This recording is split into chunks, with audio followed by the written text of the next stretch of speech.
Hi there, my name is Tom McMurray. I'd like to welcome you to the Living the Coin Lifestyle and Digital Currency 101 presentation. I'm the author of the Amazon best-selling ebook, The Seventh Disruption, The Rise of the Digital Currency Billionaire, and real excited to share with you information about digital currency today. If you're a novice, if you have no knowledge whatsoever, this is a great place for you to be. Digital currency can kind of be befuddling to people. It's like new terms like blockchain and mining and stuff like that. People don't quite understand, but by the end of this presentation, you're going to understand that. But real excited about the success of the book and the interest in it. It's been on Amazon for a while, and we're real excited about the response that it's received. You know, digital currency will create a $1 trillion market and reshape human culture. I know a guy who said that. That'd be me. But I want to show you why you're at the right place at the right time, why you should recognize that you're there, and ultimately pull the trigger. So let's go ahead and get into it. You know, Coin Lifestyle 101, this is what we're going to cover in our course today. This is not a presentation. You're going to walk away going, aha, I totally get this. We're going to talk about what is the coin lifestyle. We're going to talk about what is the seventh disruption, what is digital currency, what are the benefits of digital currency, and how you can profit from digital currency. And you remember the old saying says, if you think education's expensive, try ignorance. Well, I've got good news for you. This presentation's not going to cost you a dime, and the upside potential is absolutely huge. So let's go back and reflect on a unique moment in time. And this was an exciting time for me personally because I was there at the beginning of the internet. But I saw a lot of my friends miss the opportunity. They went to work for companies doing medical supply sales and all of that. And they watched us. We got really, really wealthy investing in companies and just having a great time. And, you know, here's the question. Knowing how successful the internet has become, if I could take you back to 1991, would you, number one, go to work for an internet company? You might change your mind after you see the next slide. Would you spend more time learning about the internet? Would you be more open-minded to internet opportunities when people bring them to you? Would you listen to your friends and family about investing in risky tech stocks? I mean, how many great investment opportunities were you talked out of by Aunt Martha? Oh my God. So let's take a look at this. Well, these kind of hurt. I know some of you are going, oh, I had the opportunity to invest in American Online, or oh, I had the opportunity to invest in Amazon. How many of these companies did you have an opportunity to either invest in or go to work for? I mean, some of us, we would go to work and be janitors. If we could go back to 1991, we'd say, please just let me be a janitor so I can get my hands on some employee stock. You know, you look at what some of those companies have done. They've created trillion-dollar marketplaces. I mean, look at Apple just by itself. If you had invested $1,000 in Apple, where would you be? And I laugh when I think of Forrest Gump and that letter he got, and thank you for your $100,000 investment in Apple. It's now worth $7 billion. You look at these opportunities. Well, here's the good news. I'm going to show you a page of logos that you don't recognize. And you're going to be like, well, who are these companies? Well, I got news for you. They are the future companies that you're looking at right now. The only difference is they're probably going to be bigger because they're in a bigger pond. The internet is a very small pond compared to the disruption of the financial industry. And we're talking a global disruption, not just the United States. The United States was real popular with the internet, and the rest of the world caught on. Digital currency is catching on all over the world, in Thailand, the Philippines, and Russia, you name it, it's taking off like a rocket. So here's the good news. You get a do-over. I love do-overs. The seventh disruption of digital currency is one of those unique moments in time. But the $64,000 question is this. Are you going to seize the moment and ride the next big wave, or are you going to make the same excuses and miss the evolution of digital currency? Well, we don't want you to do that. And you remember the quote? I couldn't find who said it, but he said, there's no such thing as missed opportunities. They merely pass on to the next person. Well, do not let the coin lifestyle and digital currency pass on to the next person. I think that'd be a big mistake. So let's talk about living the coin lifestyle. What does that all mean? Let's live the web lifestyle, or let's live the internet lifestyle. So many people have dreamed of doing that. Our intention when we started this was to create awareness about digital currency and provide a rewarding way of life designed to empower you with total control of your financial future, get this, without banks, without government issued currency, and without debt. Does that sound appealing to you? I know it does to me. Our mantra is live where you want to live how you want to live, and create wealth doing it. Here's my vision, okay? I want to be on a sailboat, at least 90 feet, but I want to sail all around the world. And when I'm in port, I want to be able to connect to the internet and, look at my digital currency investments and my accounts and look at what's going on in the sales teams I've built around the world for digital currency. I want to be able to live that life. That, to me, is what the Coin Lifestyle is all about. Now, you might want to do it on the ski slopes. You might want to do it on the beach. You might want to do it in the big city. I don't know what your dream is, but you definitely have to come here with a dream. I mean, if you want to create wealth, you've got to have a dream in front of you. You've got to have your why in front of you. So our mantra, live where you want to live how you want to live, and create wealth doing it. You can define that any way you want to. Now, the Coin Lifestyle Manifesto, we have 4 elements to it. First is we want you to get educated. We don't want you to come into this blind. We want you to eyes wide open when you come in here. Invest 15 minutes a day reading an article or watching a video. We want you to build your own jigsaw puzzle of the future of digital currency for your life. Get experienced. Conduct your first transaction, and we're going to help you do that. We'll actually give you the money to do it. We'll send you some Bitcoin, and we set you up, and in 5 minutes you can make a donation to the United Way with our 2 little videos that we give you. That's the first thing we want you to do, because we want to make it real. We want to show you that doing business in digital currency is just as easy as doing business in regular currency. Actually, sometimes it's easier. Hence we want it to become part of your lifestyle. That's why we call it the Coin Lifestyle. I'm at a point now where I'm buying groceries, I'm buying gas, I'm buying stuff on Amazon. I'm doing everything through digital currency. I'm paying my contractors, I'm paying my developers. I receive money for services, for consulting services. I do business in digital currency, and I like that because I feel liberated. I feel like, hey, even if currencies go underwater, government issued currencies, I know how to conduct business without the need of government currency. And I love that. The third thing is we want you to get engaged. We want you to share the Coin Lifestyle with others and grow our tribe. Now, we use the word tribe because it comes from Seth Godin's book called Tribes. And we just have a powerful mission. We have a powerful manifesto. We have with the 7th disruption, we are beating our drums, okay? We're out there telling people that are fearful of what we're doing, there's no need to fear it. You should be embracing this. And the only reason you fear it is because you don't know where to start. And at the end of this presentation, you'll know exactly where to start. And that first thing we're going to do is we're going to give you a little bit of education. I want you to download our ebook for free. Get a free membership to the Coin Lifestyle and start educating yourself, and then do that first transaction. And after you do that, you'll be like, wow, this is amazing. I can't believe it's so easy. And if you've ever used PayPal, or if you've ever used Microsoft, their e-wallet, or you've used Google Pay, anything like that, Apple Pay, any of Google Wallet or Apple Pay, get those reversed, but you will know how to do digital currency. The only difference is we don't use a government currency. Okay, we use a digital currency, which you'll see there's really no difference in the end. Get wealthy. That's the 4th element of our Coin Lifestyle Manifesto. You can earn referral fees if you want to refer people to what we're doing, or you say, hey Tom, I'm not into building teams. I don't want to do any of that stuff. I have a business and I want to be able to accept digital currency because my competitor's doing it already. Well, you're going to find that out. There's over 150,000 businesses worldwide accepting Bitcoin already. And there's a whole bunch that are about to accept OneCoin, because OneCoin, if you take MasterCard, you'll be able to accept OneCoin. That's pretty cool, huh? How about trading digital currencies? If you kind of got that trader mentality, you want to buy low and sell high, well, you can do that. There's all kinds of awesome trading platforms like Gemini and Coinbase. These are like the E-Trades.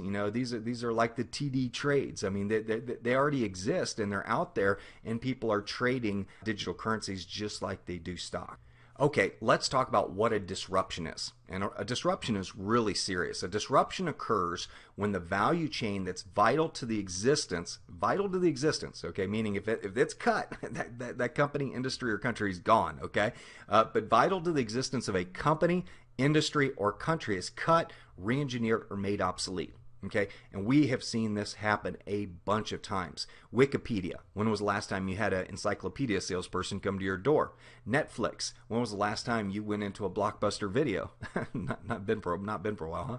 Napster wiped out the music industry and turned it into iTunes and Clear Channel and Live Nation. Okay, just totally changed the landscape of the music industry. Record labels are really no more. When was the last time you went into a Tower Records? Google, when was the last time you went to the library and had to look something up at the library because you didn't know where to find it? You know, no more of those card catalogs, huh? Some of you don't remember that, but we do. Airbnb, disrupting the hospitality industry. You can rent people's homes, a bedroom in their home, their entire home, their motor home. Airbnb rents everything, and they're a threat to the hospitality and hotel industry.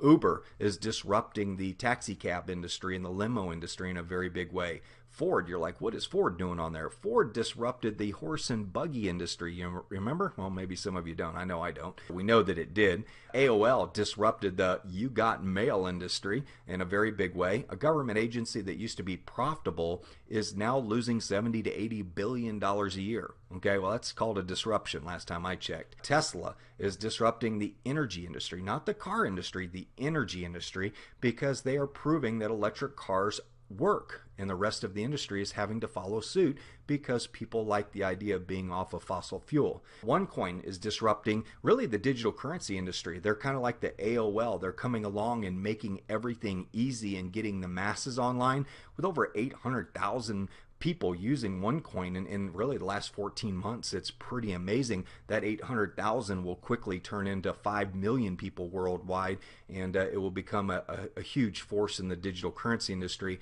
WordPress, you know, hey, if you've got a blog, you can create a media empire. I mean, look what TMZ did and Perez Hilton and all the different bloggers that are out there. And I could have put YouTube up here too, definitely a disruptor as well. I mean, there's hundreds of companies that I could put up here that have disrupted industries, but those are ones that you're most likely familiar with. So that's what a disruption is. Now, there were 6 disruptions probably in our lifetime if you're watching this presentation, but these are technological platforms that have created trillion-dollar markets and reshaped human behavior. TV is one of them. We know that certainly has been a disruptor. Internet has really disrupted the publishing industry. There's a lot of newspapers that are acting kind of the way the banks are today. Oh, you know, digital currency is no big deal. Well, that's what the big newspapers were saying about the internet, and boy, did they change their tune. So many of them went out of business. There are printing presses out of business all around the world. Email obviously disrupted the postal industry, and I've already told you the story on that one. They're hemorrhaging $80 billion a year, and if they were a private enterprise, they would have gone out of business. You can't lose $80 billion a year. That's insane. Mobile is disrupted, well, everybody's driving habits. I mean, mobile's disrupted everything. I could go on and forever, but you know that to be true. That platform is absolutely amazing. E-commerce and Amazon has disrupted malls. They say in 10 years there'll be more vacant malls than there are open malls. That's pretty amazing. That's a lot of big real estate out of business. If I was a mall developer, I'd be a bit concerned. Social media has disrupted the dating industry. It's disrupted Madison Avenue. It has disrupted, you know, the job placement industry. So those were 6 technological platforms that have created trillion-dollar marketplaces. I mean, social media, just the top 5 companies alone, their market caps are close to $1 trillion between Twitter and Facebook and YouTube and you know, some of the other big players, Match.com. I mean, there's some massive ones. LinkedIn, major companies. Pinterest, just phenomenal. I mean, the market sizes, and you got to understand, social media really just started a decade ago. You know, so it really hasn't been around that long. To create $1 trillion marketplace in a decade is pretty awesome. So the 7th disruption, you got 6 disruptions, you got 6 technology platforms. This is the 7th one. It's called blockchain technology. And you're like, oh boy, what's that word? Well, number one, blockchain is a free downloadable software, and it facilitates peer-to-peer, some people don't know what that means, but computer-to-computer consensus-based transactions. The best way for me to explain that, if you remember Napster, if you downloaded a song from somebody, it came from other people's computers. It could be coming from 20 different people's computers, and that's what they call peer-to-peer, and not a central computer. And a central computer just connected you. Okay, and these are consensus, meaning you agreed upon the transaction. So that's what a peer-to-peer consensus-based transaction is. 40 million users worldwide have downloaded blockchain technology. That's amazing. It's the most powerful financial computing transaction network in the world. It's 420 times more powerful than all of the supercomputers in the USA combined. Guys, you can't make this stuff up. It's real. Okay, it's out there. It's all over the internet. And here's the interesting thing about it. There is no central authority for blockchain software. So if you want to go build your own financial institution on the blockchain and do transactions or title transactions or escrow transactions, this software is available for you to build on top of it. It's all open source. Nobody controls it except for actually the community. It's a decentralized community governed, and there's no way to shut it down. The only way to shut down blockchain technology is if you shut down the entire internet. And I don't see that happening anytime soon. I think you'd be shutting down the world if that happened. Now, the disrupted. Who will be the disrupted? Who's vulnerable to the seventh disruption?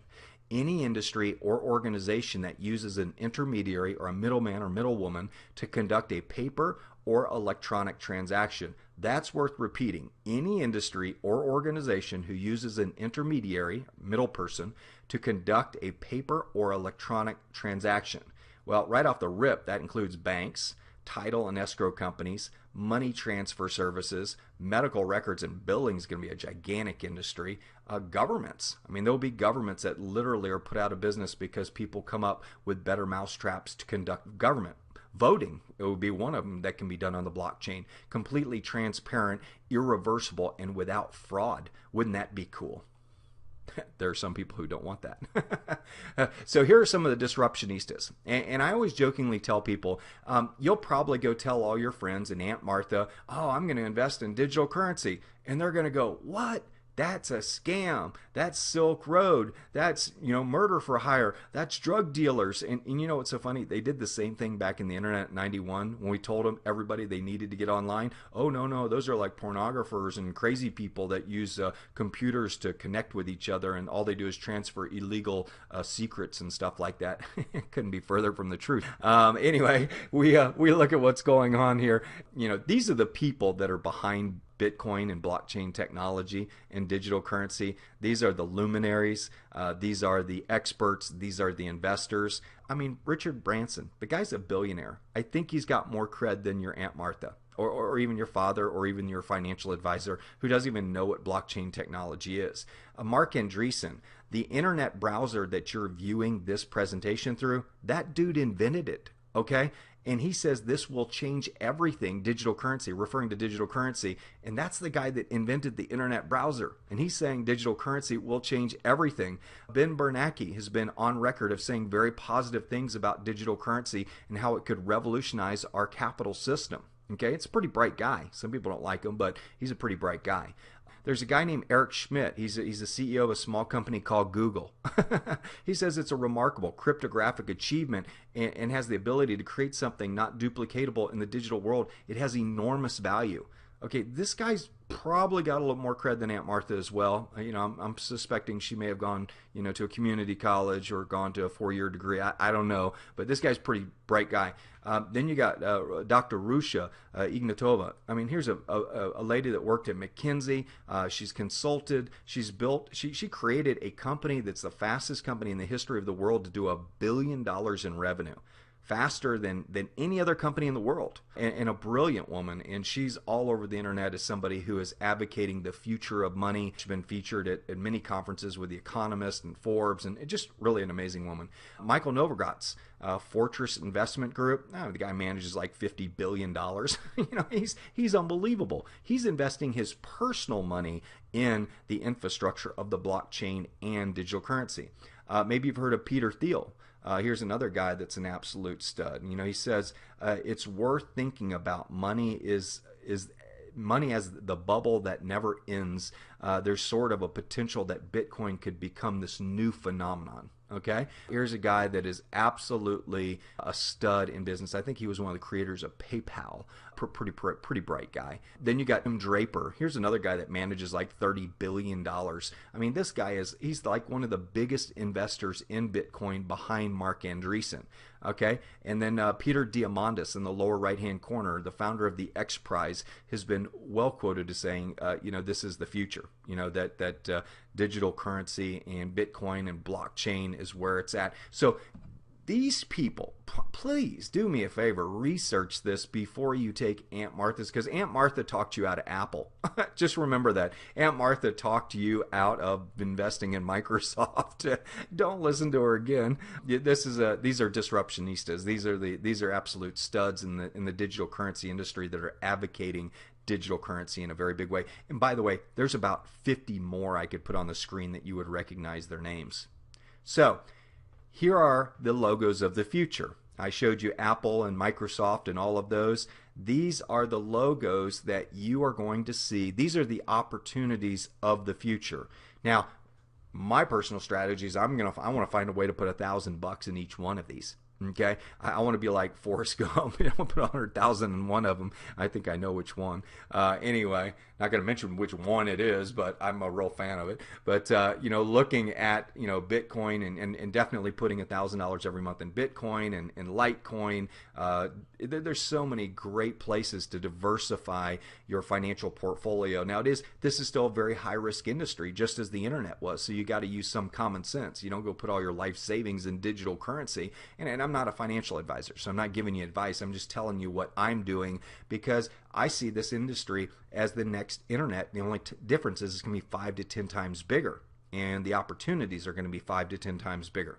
Okay, so you're like, what the heck, a Mustang? What's this have to do with the presentation? Well, this is where the fun begins. We're going to start talking about digital currency and what it is. Because you're like, okay, Tom, I get that this is big. I get that there's major people behind it. I'm not going to let Aunt Martha talk me out of this. I know I'm at the right place at the right time. Now I just need to understand this dang thing. Anyway, let's start with a Ford Mustang.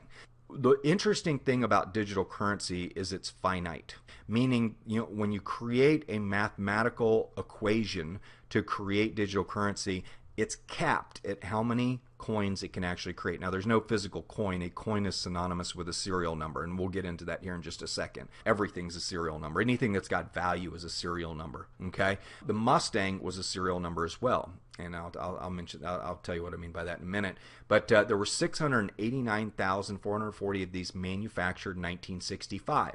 I doubt there's that many on the road today. Maybe there's 189,000. I don't know. But the bottom line is the car was finite. Even if there was 689,000 on the road, there'd be a huge demand for them because people love this car. It was the #1 sold car in the world, still holds that record today. But the cool thing about digital currency is it's finite as well. So when you create a digital currency, you say, okay, we're going to, like with Bitcoin, they're creating 21 million coins. That's it. Once they're issued, there's no more. Some will get lost, some will get used, people will store away for a long time. And so there'll be a limited number of those 21 million that are actually on the open market available for trade. And we'll talk about how they increase in value. But just like the Mustang, digital currency is finite, and there's a way that the communities regulate that as well to make sure that that it doesn't produce more than what they say they're going to produce. And I'll tell you about that here in a second. The value of possession is in the serial number. You can own a Ford Mustang, but if you don't have that title with that serial number in the upper left-hand corner and you don't show ownership of it, then that Mustang is worthless to you.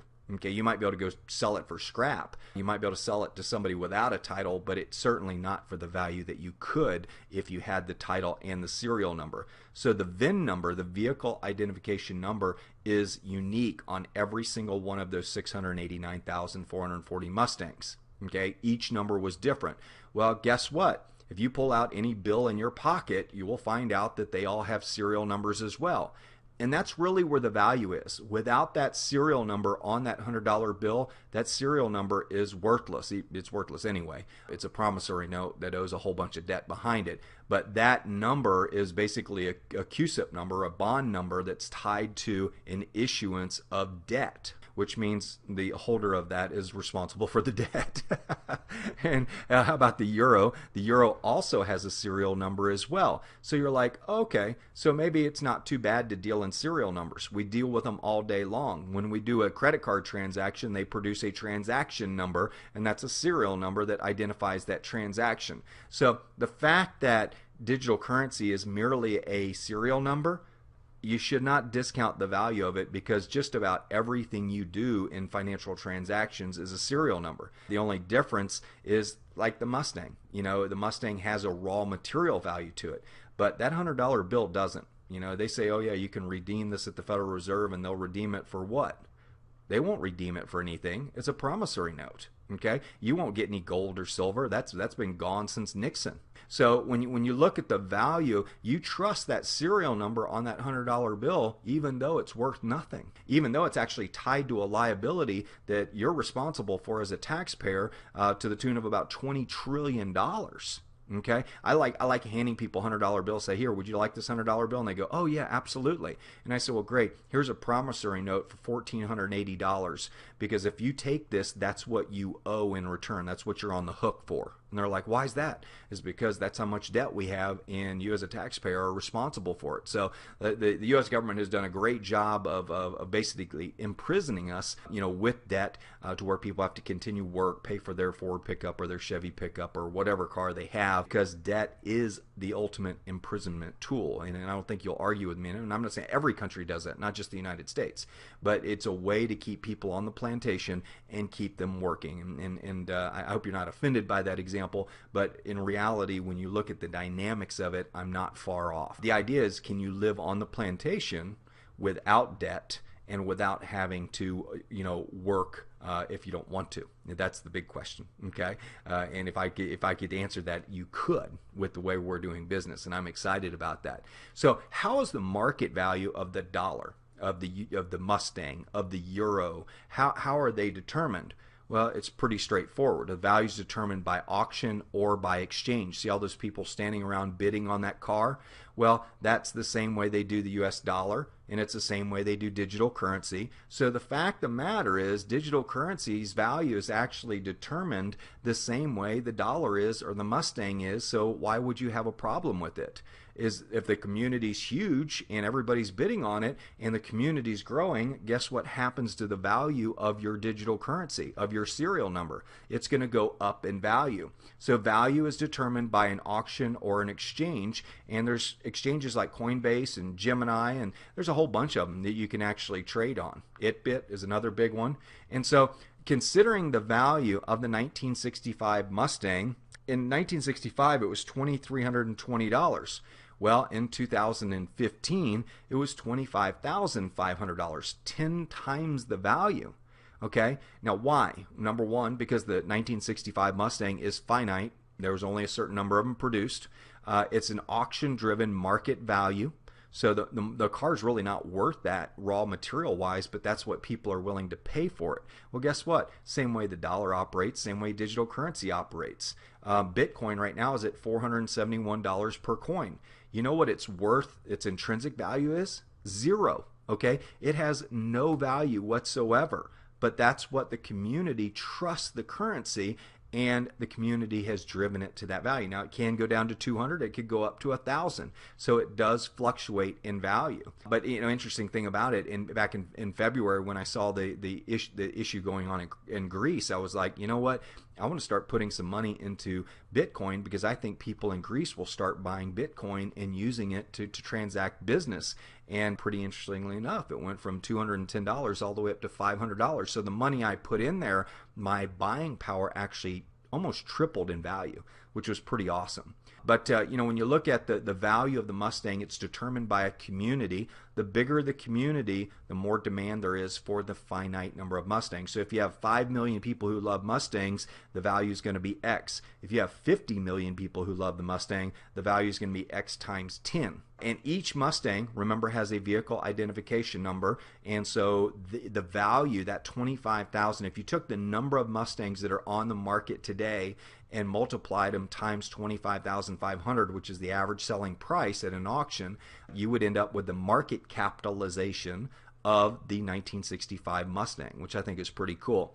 Now, another thing to consider is digital currency, just as the Mustang, required paid-in energy to produce the asset. Okay, so labor had to go in, capital had to go in, raw materials had to go in. Well, guess what? In a digital currency, energy has to go in, paid in capital has to go in. I've traded some of my worth less promissory notes for digital currency, which has actually gone up in value. So I've been able to convert a debt note that I use to transact business in the United States called a $100 bill. I was able to turn it into a Bitcoin or a half a Bitcoin and watch it turn into the value of almost a Bitcoin and a half.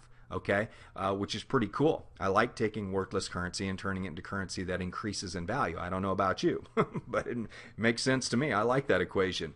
Now, let's look at the comparison. The difference between the 1965 VIN number and digital currency serial number, a Mustang can't be fractionalized. So if I owe you $2,500, I can't send you 10% of my Mustang. So that's not realistic. Mustang's not easily portable, so if I want to go shopping, I really can't take it with me like I can my mobile phone and my digital currency wallet that's on my phone. The audience is limited for the Mustang. Not everybody around the world is going to be interested in the Mustang, whereas everyone around the world is interested in transacting business. And I want you to know something. There's 6 billion people that don't have access to organized financial services. And Bitcoin solves that problem. The other 6 billion people around the world, as long as they have a mobile phone, they can download an e-wallet and they can transact business in Bitcoin. Okay, the traditional banking industry doesn't want anything to do with them because they're not profitable customers for them. Okay, so the Mustang also has a raw material value. That's one thing that that Bitcoin and digital currencies don't have, and frankly, neither does the dollar. So I don't even know. People make the argument, well, Bitcoin's worthless. I go, well, so is the paper money that you're spending in the United States and Europe and Greece. It's all worthless. Okay, because there's more debt than there's more debt than we have interest money to pay on. We don't have enough revenue to pay the interest on our debt. That's pretty bad. Just in the United States alone, $20 trillion. Oh my God. Digital currency has no raw value. It's portable. It can be broken into millions, and the audience is global, okay, which I think is very neat. Attributes. Oh, so by the way, when I mean global, it means I can use the money anywhere. It's the same price everywhere. I don't have currency exchange and all that rip-off stuff they do with currency exchange. But digital currency is a trusted language. That's all it is. It's a language that says, hey, if I trade you a Bitcoin today, you translate that into $451. That's what that's the translation of what one Bitcoin is. If I translate a one coin, it's $4.30. Or if I translate a Litecoin, this is what it is. And it's that value, that language is created by the community and it's communicated by the community. So if I'm doing transactions with you and you trust the digital currency, I can transfer it to you as a form of a language. Digital currency is a unique serial number, just like the 65 Mustang. Okay, but it can be fractionalized. That's the only difference. It does take in paid-in capital or energy to create digital currency. You can't create it with debt. Debt is not an option in digital currency. Okay, not one of its attributes, which is good because debt is an imprisonment tool. Transactions are conducted peer-to-peer, which means it's computer to computer. There's no central authority. There's no central bank. The community regulates everything that goes on. So when I make a transaction, every computer that's running the software, if I send $20 to Bob in Bitcoin, my account drops by 20 in value, and Bob's value increases on his computer, and that changes on all the computers around the world. All the computers around the world verify that I had that money to send to Bob. If Bob spends it, they deduct it from his account and add it to whoever else. It's a ledger. It's a big ledger is all it is. And these peer-to-peer computers monitor it. Now, if you try and defraud the Bitcoin network, you're going to need about, I think it's somewhere around $500 billion worth of energy, and you have to be able to do it within a 10-minute period, and that's if the community doesn't see you trying to replicate transactions. Okay, it's that powerful, and I'll talk about that in a minute. I told you there was over 40 million computers running it, and it was 420 times more powerful than all the supercomputers in the US combined. So that pretty much rules out fraud right there. Okay, it can appreciate and depreciate in value.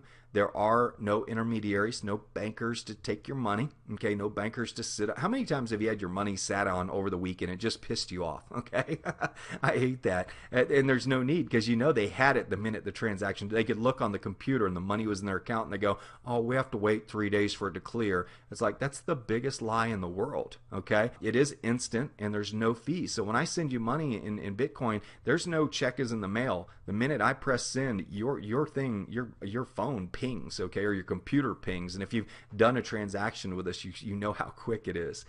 But trust and transparency is the underlying asset.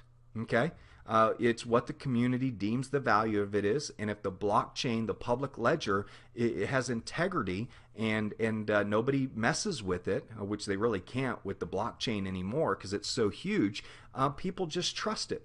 I hate to say it, but they trust it a little bit more than they do central banks, because central banks are just pouring debt and just, I mean, it's just crazy. I mean, it's sad, actually. I have kids and I worry for them, you know. And if you do too, if you have grandkids, you know what I'm talking about. But it's just no future for them to grow up in, have being obligated to, you know, 30 or 40 trillion dollars in debt that they didn't create. That's not their responsibility. But look at the benefits of digital currency. It can increase in value over time. I mean, what if you buy one coin at $4 and it goes to $40? Well, your buying power increased times 10, okay? I don't see the dollar or the euro or the Swiss franc doing that anytime soon. There's no opportunity for identity theft or counterfeiting. The blockchain is too powerful for that. Now, if you lose your passwords, okay, and somebody gains access to your computer and your mobile phone, yeah, they could steal your money. But that's not identity theft. Identity theft is when they steal your Social Security and they turn into you and they open accounts in your name and stuff like that. You can't do that with Bitcoin. Okay, you can't do that with the blockchain. So identity theft and all that stuff, all those packages that you buy and credit protection and all that stuff, just don't think that's a ruse by the banks trying to create more profit, okay? It's not necessary. And here's the problem. You know, when you do a financial transaction, your packet of information travels from, let's say, Target to their credit card processor to their bank, from their bank to whoever vendor they owe the money to or whatever. But every time it touches a different person, your packet of financial information is exposed and available for a hacker to gain access to. Well, guess what? When I send money over Bitcoin, I can publish my account number publicly. Nobody can hack it. Nobody can steal from me. And none of my financial information is associated with that number. So if you're into privacy, that's probably one of the biggest selling points of digital currency is that integrity and privacy that it has. Okay, you're not exposed. So if you've ever had your identity stolen, if you're not chasing down digital currency and loving it, something's you just like abuse. Okay, you just don't want you want more identity fraud. I hope not. But the benefits are strong. No debt. Transactions are instant, no fees, global pricing. It's the same value everywhere in the world. No government or central bank manipulation. What happens if you're in Greece and they do government controls and they limit you to $50 per day that you can take out? Well, if you got your Bitcoin account, you walk down to the Bitcoin ATM machine, you can take out as much as you want. Okay, there's no government controls on Bitcoin. They don't control it. They can't control it. Okay, it's portable, it's private, and it's globally accessible. So, I mean, you think about, you know, people traveling all over the world. I don't even have to travel across, I don't even have to take electronic devices with me. I can travel to a computer anywhere in the world and access a computer and access my money. So all this, traveling with more than $10,000 or anything, that it's kind of bull is what it is. It's just a way to control you and track people who are spending money around the world. Okay, I don't think it's all that important when you look in the huge scheme of things, because most people are doing business honestly around the world. Now, accumulate. You're like, okay, Tom, I love this. Tell me how to get my hands on digital currency. Okay, great. become a merchant and accept it for goods and services. You can go to bitpay.com. It's an Atlanta vendor here in Atlanta, and they will set you up as a vendor to be able to accept digital currencies for payment of your products, and they'll put all your products in a shopping cart, and you can actually accept digital currency. If you're a consultant like me, somebody owed me $150 the other day, and I just typed it into my app. It created a QR code and a serial number. I sent it to him. He plugged it into his thing, and the money instantly transferred into my account. It was real easy. I just typed in the amount and cut and pasted something and sent it to him. That's all I had to do, and he paid for it. And I didn't have to worry about identity fraud either. Okay, you can acquire it from an exchange. You can set up an account with like Coinbase or Itbit or Gemini, just like you would a stock brokerage account, and you can go buy $1 million worth of digital currency if you want to. You can actively trade for profits if you want to. If you think, hey, every time it drops below 300, I'm going to buy, and every time it breaks above 400, I'm going to sell. Well, you can do that with digital currency, and the spreads are relatively thin. If you're a trader, you know what that means. If you don't worry about it. Mine the coins at wholesale and use them or sell them at retail. Now, this is where the real opportunity, and this is, and there are some really great mining opportunities right now where you can get the coins, let's say you get them at $4, and by the time you pull them out and they hit your account, they're worth $8 or $10. It's those kind of opportunities that you really need to seize now, and get with the person who sent you this video and say, teach me how to mine coins now. I know when my dad read my book, that was the first question he asked me. He read the book, he goes, okay, so how can I use my computer to mine coins and get them at wholesale? That's his first question. Earn commissions and coins referring other people to the members of the CoinLifestyle. We have some really great opportunities where you can sell educational packages, and you can earn commissions and convert some of those commissions into coins and into mining opportunities, which that is a great way also of accumulating coins. If you don't have a lot, if 2008 maybe has made your pocketbook a little bit thin, there are some opportunities for you to do that. And in CoinLifestyle, you can get involved for less than, I think it's $25 a month. They have an 80% commission on their program, and some great retreats and some other ways to make money. As you grow your business, you can start accumulating coins now. And folks, we're at the very beginning. You're very fortunate to have a presentation that can outline it, because these presentations didn't exist 2 or 3 years ago. I mean, not even a year ago. There was these, Bitcoin people going around trying to make it all complicated like it was rocket science and confusing everybody and scaring everybody. We've gotten to a point where we've like AOL'd it. We're like, dude, this is simple. It's like PayPal. Just sign up, get your e-wallet. It's all inclusive in the account. You're good to go. Put your money in, get your mining going. You don't have to set up fancy computers and servers and video cards and all that garbage anymore. That's what scared everybody away, is they're like, well, police are going to come visit me because my power bill is tripled, and they'll think I'm growing drugs in my attic. Trust me, that happened. So if all of a sudden your power bill quadruples, you're probably going to get a visit. There's probably going to be a cruiser sitting around your house somewhere. Some people are going, oh, that's why he was out there. Anyway, but we like to have fun too, by the way. So earn commissions and coins, referring other people to CoinLifestyle, great way to do it. Okay, so let's talk about getting started. Digital currency is better experienced than explained. My friend Andreas Antonopoulos says that, and I love that, and he's very true. And so does Roger Ver. And it's very true. You just got to go do it, okay? And there's nothing you can break. There's nothing you can lose. We're going to give you the first money anyway, and go try it. Have some courage. I mean, courage is a prerequisite of building wealth, by the way, and so is risk too. So if you're risk adverse, this may not be the best industry for you. You may want to go, go look at something else. But join the CoinLifestyle and request your free. And by the way, you can do that for free and request your free copy of The Seventh Disruption. I'm also going to give you an audio book. I'm going to give you a podcast. We're going to give you a bunch of stuff, and you're going to have links and everything. Set up a blockchain.info wallet. Also, you can set up other wallets with companies like OneCoin and Coinbase. We want you to have several e-wallets so you can get familiar with how to do business and conduct a transaction outside of a government-issued, what they call fiat currency. That's government-issued currency. debt-based currency, if you will. Do a transaction outside of government-issued currency. A lot of people are like, wow, that was really cool. I just did my first commercial transaction outside of a government-issued currency. And I mean, you did them maybe in the past with Beanie Babies and marbles and walnuts and baseball cards, but to actually donate money to like United Way or buy something on Amazon or go to overstock.com or buy a plane ticket on Cheapo Air, whatever. There's so many different ways you can use Bitcoin. It's very, very cool. 150,000 businesses, and if they don't take Bitcoin, typically you can buy, say, a gift card off of gift.com. That's gyft.com. And we teach you all of this stuff in our videos, so you don't have to write all that down. But there's just such an incredible opportunity to learn how to do business outside of the debt-based world. And that's what we're really encouraging people to do is if you don't like debt and you want to be out of debt, this is a great avenue, a great place for you to start. Begin mining and accumulating coins. I've already told you mining is the #1 opportunity.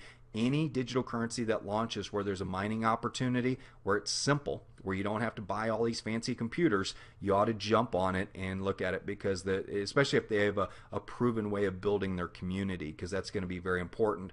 And then share the CoinLifestyle story. Share this video and start earning referral fees. I mean, we're not hard pressing people. I mean, either people get it and they go, dude, I do not want to miss the next internet. I do not want to miss Internet 2.0.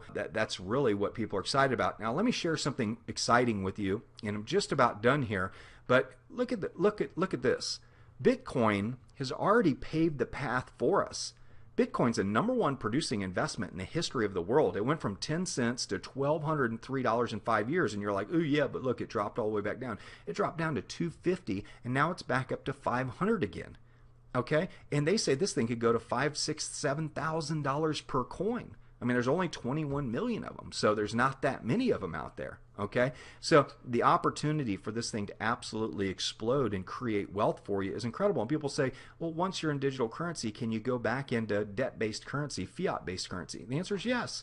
You sell it on the exchange and they'll put it in your account in any currency that you want, anywhere in the world. And I love that about Bitcoin, is it gives you the flexibility to increase your value of your spending power. I mean, think about it. If you have say a US dollar, and this is my milk example, should milk be $5 a gallon 30 years later? No, it should be like 30 cents a gallon. The only problem is it takes 80% more money to purchase the same gallon of milk. And guess what? Do you think the process of developing milk has gotten more expensive over time, or if it's gotten cheaper? It's gotten cheaper, okay, because they have automated machines that do it now. They have all kinds of hormones that produce more milk. I mean, it's crazy. But you think about, why is milk, $5 instead of $1? It's because your currency is worth 80% less. Now, on the other hand, what if you had a currency that went from $1 to $5 and milk stayed the same price? Well, all of a sudden, you're buying milk for a lot less money out of your pocket because your currency has increased in value. Now, think of that dynamic for a minute. Do you want a currency 5 or 10 years from now that buys you less, or do you want a currency 5 or 10 years from now that buys you more? Well, that's a BFO. That's a blinding fact of the obvious. So what are you doing sitting around, man? You're sitting here, you ought to be on the phone right now asking people, dude, how can I mine coins? How can I get my hands on coins? So here's the summary for you. All things considered, Bitcoin has already proven the blockchain technology. It works. It's all around the world. 40 million computers run it. The AOLs have launched. The OneCoins, the Litecoins. There's all kinds of companies that have launched, and there's a whole bunch of digital currencies, not just a few of them. There's hundreds of them, and there's probably only 10 serious players right now. But the AOLs have launched, and they're making it easier for you to use digital currency as part of your lifestyle.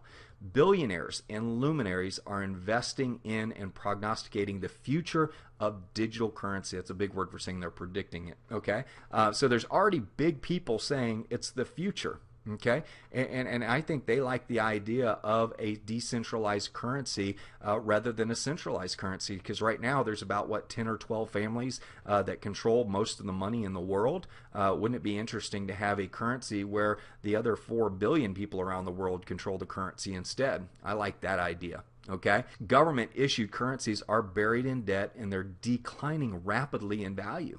frankly, some people are scared. I mean, we look at what's going on in Puerto Rico and Greece and Spain. It's pretty scary what's going around in the world. And I mean, the United States too. I mean, you look at the value of our currency, it's very suspect. And China, if they start experiencing massive problems, they're going to be calling some debt. And I'm not sure we have it to give to them. Okay. $1 trillion industry is being disrupted, the banking and finance industry, and massive wealth is already being created. There are already people becoming worth millions and hundreds of millions of dollars in this business already. I would suspect there's some that have already become billionaires because of digital currency. And it's just the beginning. I suspect there will be trillion-dollar companies created in this space, and one of them is probably very much on track to do it already, and I'm excited about being a part of that company and having put some money in that company. You know, mining coins is where the opportunity is, folks, and you need to jump on that as quickly as possible. And frankly, diversifying is I've done in my own personal self. Like I said, I'm not a financial advisor, but that's what I'm doing personally, because I totally believe in the seventh disruption. I totally believe in the rise of the digital currency billionaire, and I hope that you want to be a part of it. Now, live the coin lifestyle. Here's a quote I'm going to leave you with. If your dreams are bigger than your excuses, you will live the life you've always dreamed of. If your excuses are bigger than your dreams, you will live an excuse of a life. Now, only you can decide that. You're at the right place at the right time. The question is, are you going to seize it? Are you going to pull the trigger? Get back with the person who invited you to this presentation and secure your free membership. Get your education, get your experience, start educating others, engage and start building the coin lifestyle, and start earning incredible money in this awesome industry. Here's the bottom line. You're going to seize it and own it. And I love this. Don't let the illusion of security steal your future dreams. 9/10 of the law is what you've been operating under all your life. Somebody else has possessed your money, and if the banks have currency control, they are the owners of the money, and they're going to control it. But you know what? Digital currency is about 10/10 of the law. Nobody can possess it. Nobody can take it from you, because it is a serial number. Okay? You don't even have to have an e-wallet. You can have them all written down on paper. And anywhere you are in the world, that paper, that ownership, that value is yours. And if you don't understand 10/10 of the law, digital currency is one of the few things that has that attribute, and you really ought to pay attention to it, because 9/10 of the law can be very dangerous at times. Hey, live the coin lifestyle, own your world, and become a disruptionista today.